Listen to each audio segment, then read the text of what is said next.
Assalamu alaikum. Ikra is the literal meaning of knowledge, to know and to be aware. Knowledge is a light that dispels the darkness of ignorance and enlightens the awareness and consciousness. Just as the beauty of the lawn depends on the flower, similarly, the splendor and the beauty of a society and country depends on knowledge. It happens in Surah Rahman of the Holy Quran. Almighty said, "The most merciful taught this Quran. He created man and taught him to speak." Among the first words revealed by Allah to our beloved Prophet Muhammad ﷺ was the first word Iqra, which means read.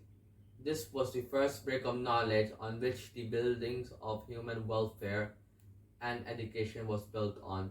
This was the ray of light through the hearts and minds of every man were enlightened. And he said, and prayed that, "O Lord, give me more knowledge." Assalamu alaikum.